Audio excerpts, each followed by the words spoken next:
इस बात को लगभग 1 साल हो गया, लेकिन आज भी एक सपना सा ही लगता है। अमेरिका के एक बड़े विश्वविद्यालय, यूनिवर्सिटी ऑफ ह्यूस्टन के बोर्ड के सामने मैं इंटरव्यू के लिए जा रही थी। यहाँ कोई साधारण पद नहीं था और ना ही यहाँ कोई साधारण इंटरव्यू था। लगभग 120 से ज़्यादा व्यक्ति अपने अनुभव और योग्यताओं का लेखा-जोखा प्रस्तुत कर चुके थे और अब केवल 4 अभ्यर्थी मैदान में चांसलर का यहाँ पद प्राप्त करने के लिए रह गए थे। मुझे इस बात का पूरा आभास था कि अब तक ना तो किसी भी अमेरिकन रिसर्च यूनिवर्सिटी में किसी भारतीय का चयन चांसलर की तरह हुआ है और ना ही टेक्सास जैसे विशाल प्रदेश ने किसी स्त्री को चांसलर की तरह कभी देखा है। इंटरव्यू में कई प्रश्न पूछे जाएंगे। हो सकता है कि वे पूछे कि आप में ऐसी कौन सी योग्यता है जिसके कारण यह पद आपको मिलना चाहिए, या पूछे कि आपकी सफलताएं आपको इस मोड़ तक कैसे लाई। इस तरह की चिंताओं में अपना ध्यान हटाने के लिए मैंने जहाज की खिड़की से बाहर अपनी दृष्टि डाली तो सफ़ेद बादल गुब्बारों की तरह नीचे दिख रहे थे। अचानक उनके बीच एक इंद्रधनुष उभर आया। विस्मय और विनोद से मेरा हृदय भर उठा।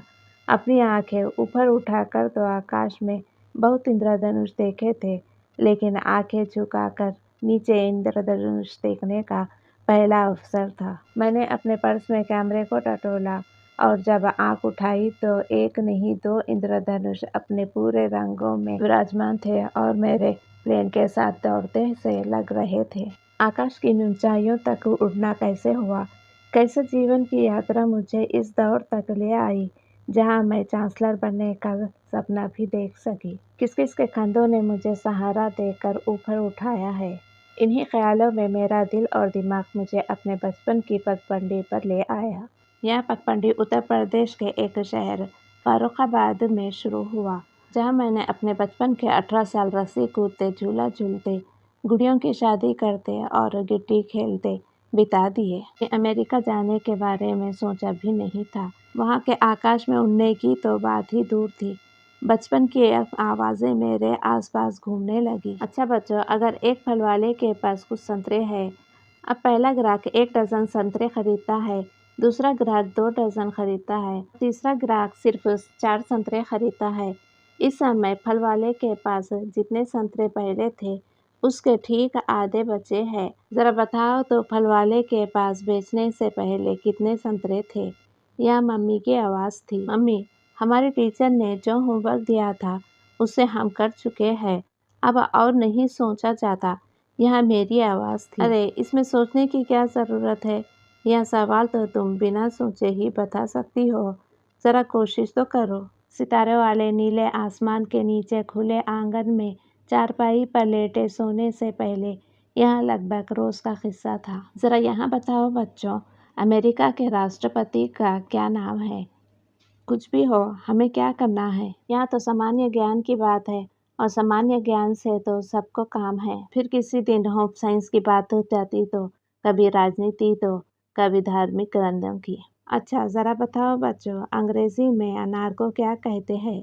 राज्यसभा में कितने सदस्य हैं? गीता में कितने अध्याय हैं?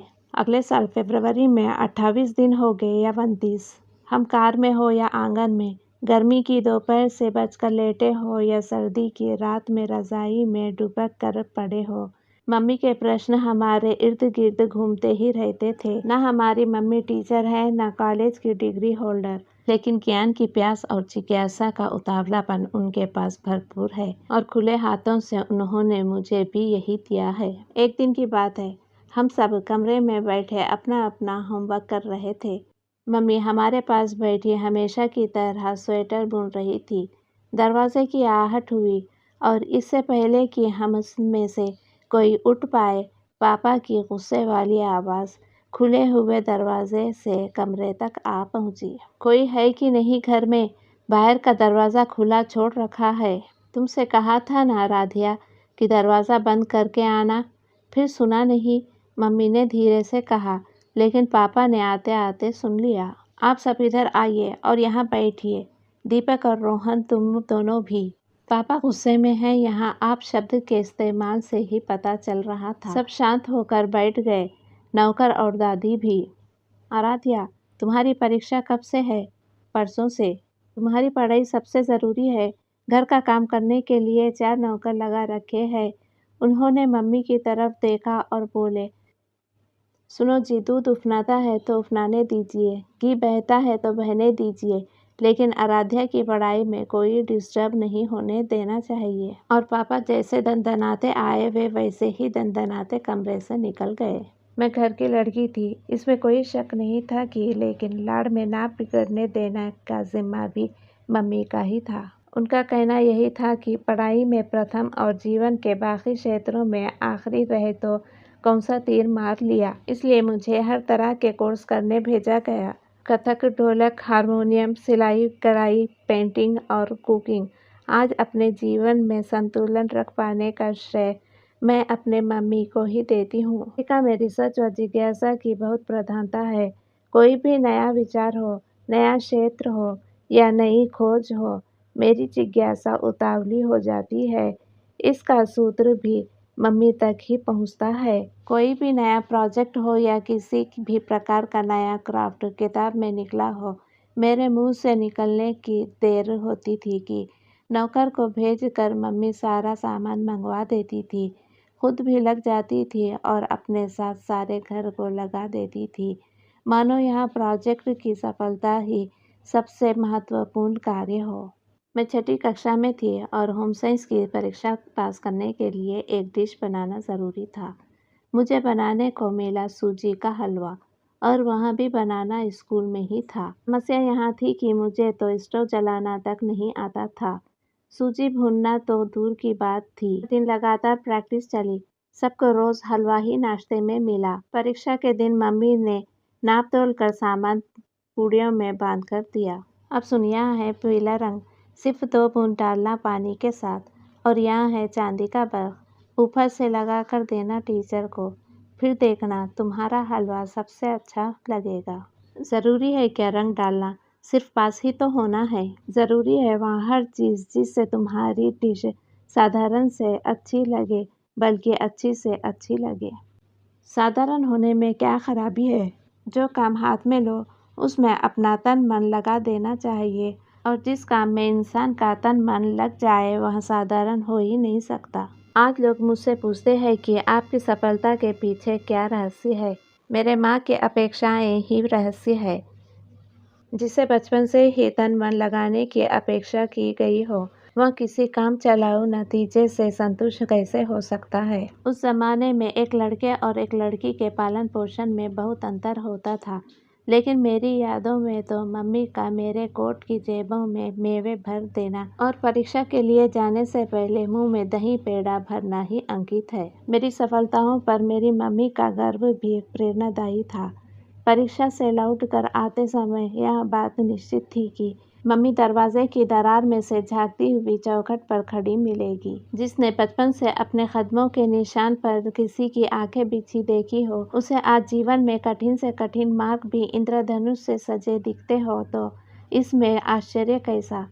इसका श्रेय भी मैं अपने मम्मी को ही देती हूँ। मैं 18 वर्ष की थी कि जिंदगी में अचानक एक बड़ा मोड़ आ गया। अचानक मेरी शादी तय हो गई, और वहाँ भी अमेरिका में पढ़ रहे एक लड़के के साथ। मैंने रो रो कर घर सर पर उठा दिया तो मम्मी बोली, बेटा शादी तो होनी ही थी एक दिन, कल नहीं तो आज सही।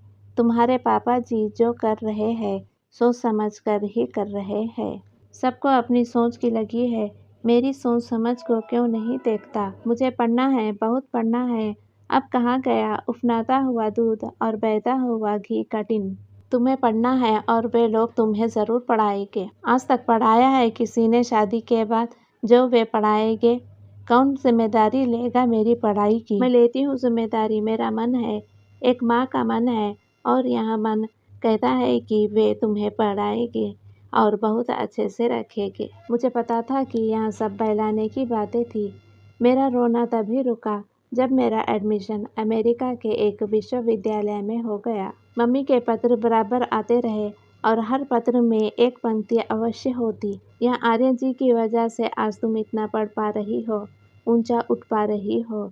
जीवन का यहाँ पाठ की हर सफलता के पीछे दूसरों का योगदान है। मम्मी ने गुट्टी में घोल कर पिला दिया है मुझे। इसलिए आज जब लोग पूछते हैं कि आपकी सफलता के पीछे क्या रहस्य है, तो मैं मुस्कुराकर इंद्रधनुष के रंगों की तरह अपने जीवन में आए सभी भागीदारों के नाम गिना देती हूँ। We are starting our decent.